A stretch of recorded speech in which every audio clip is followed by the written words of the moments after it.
So you tried to play Battlefield 6 and you got hit with this error. You were not alone, but worry not, I'm here to help. Long story short, EA wants you to enable something called Secure Boot in order to run Battlefield 6 for anti-cheat reasons. While Battlefield 6 might be the first game to require something like that, it will be far from the last. No! And the big problem with enabling Secure Boot properly, it's different for every motherboard brand, even different from one model to the next amongst the same motherboard brands. And it's different if you have a pre-built PC like something from HP or Dell, and even worse, if you have a gaming laptop, almost no BIOSes are the same across those. So today, I want to show you how to enable Secure Boot across a handful of different devices, and hopefully it can help get Secure Boot enabled on your system or your friend's system. Yes! Before anything though, you need to make sure your main drive is formatted in GPT instead of MBR. Don't worry about what those acronyms mean, only that GPT is a prerequisite to enable Secure Boot. To do this, go to Windows Search, type create and format, and you'll see, let's create and format, and you'll see create and format hard disk partitions pop up as an option. Go into that and you should see a dialog that shows all your drives. Then right click on your boot drive, which is usually disk 0, go to properties, go to the volumes tab, and you should see under partition style, GPT. If you're good here, then you can proceed. If this says MBR, then you'll need to convert your drive to GPT before being able to proceed. Since that's an entirely different process, let me know if you want to see a video covering that. Now, let's get Secure Boot enabled. Editor Chris here. I just realized I forgot to mention that UEFI in your BIOS must be set up. You can't be in CSM, you can't be in Legacy Boot, you have to be in UEFI.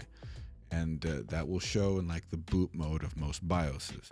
So if you have GPT and UEFI, then enabling secure Boot is more or less trivial, and you can just follow the stuff I'm going to show you. I need to ask you something. Are you subscribed to our YouTube channel? Because if you're not, hit that subscribe button, and also follow over on Twitch. Links are right over here. All right, I'm out of here.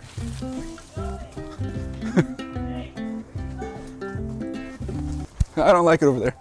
Now I have to switch to my cell phone because I'm not gonna be able to do this through OBS, and it's faster than setting up my camera. So let's go ahead and turn the computer on, keyboard lit up, I can press delete, and let's get into BIOS. Oh, it's over there. Okay, so now that I'm in BIOS on my Gigabyte motherboard, this is an Aorus X570 Elite.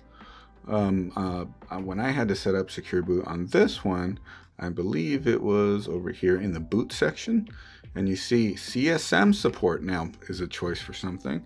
So CSM support needs to be disabled. CSM is for old operating system like Windows 7 and older. We don't want that. Disable CSM, and then down here we have Secure Boot. Now this whole section is in the boot section of this Gigabyte motherboard.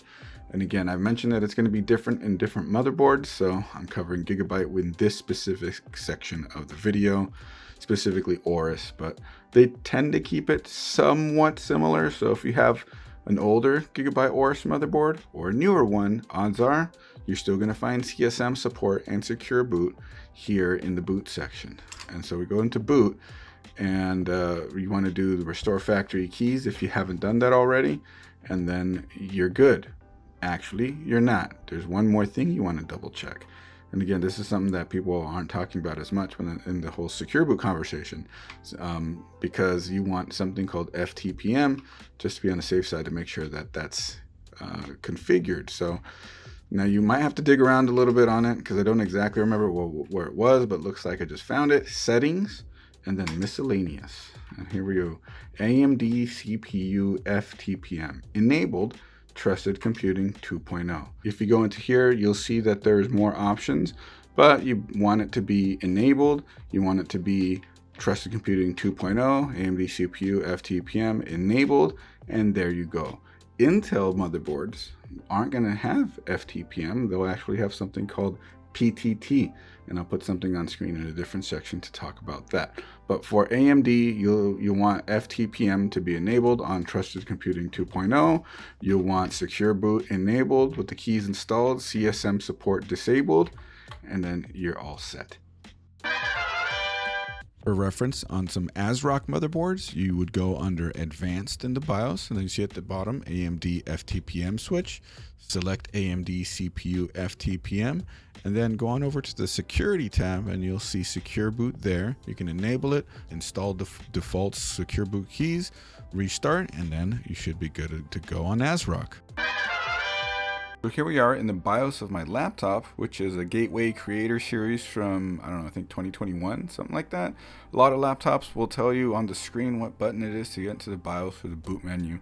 Some of them it's F2, some of them it's F10. F10 for HP, F2 I believe for Dell. But you can just try pressing delete on the keyboard at the BIOS screen, at the splash screen when you first turn it on, and see if that works. Otherwise, yeah, like I said, F2 or F10 depending. Some of them it's F12, and then you go into a boot menu and select BIOS setup from there.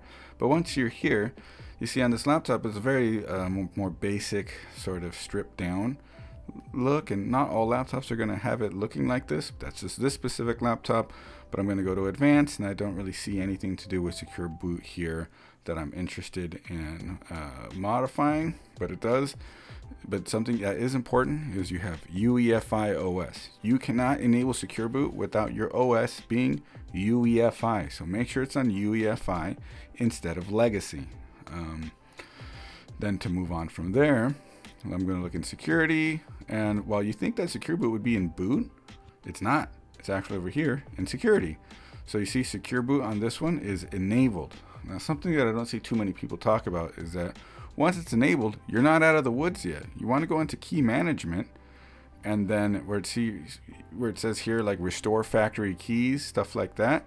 As you can see, mine has keys on it already. So other people's, I've seen where Secure Boot was enabled, but it wasn't working. The Battlefield would still pop up saying you need to enable it. Well, then they just had to go into here and hit Restore Factory Keys or Install Keys. And then once that's done and it resets, then you're good to go. Save your changes, exit, and move on. Most of the time, there's a Save Changes and Reset button. Just click on that.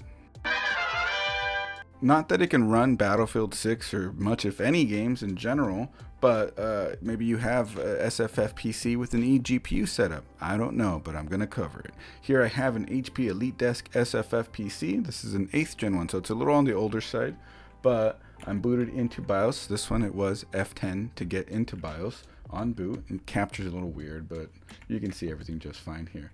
And so I'm going to move on over to Security and TPM Embedded Security. This is going to come up later on as well with Ryzen. But you want TPM to be on 2.0 if you see an option for it. You want it to be available instead of hidden, and you don't necessarily want it cleared or anything like that. But if it's not working, you can clear it and reassociate it. But for the most part, set it to 2.0 and you should be okay. But we're not done there either. We still need to enable Secure Boot. This BIOS, it's under Advanced, and then we see Secure Boot configuration right there.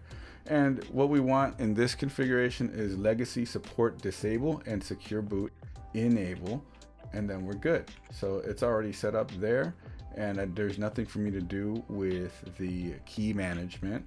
There could be, and if there was, like, if I select a different one, it won't even let me select another one, probably because it's already on UEFI is my guess.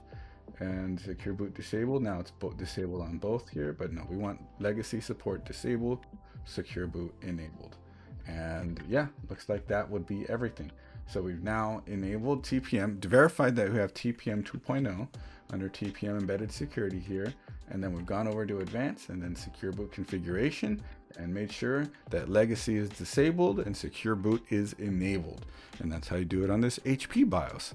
HP laptops, gaming laptops might be similar to this or other SFF PCs from HP, but from what I've seen, HP tends to do it this way. For Intel motherboards, if TPM isn't an option, and it isn't for most, something called PTT under security tabs and different BIOSes helps you get there. Most of the time, Secure Boot cannot be enabled until PTT is enabled. On EVGA motherboards, PTT is in the security tab or under a trusted computing section.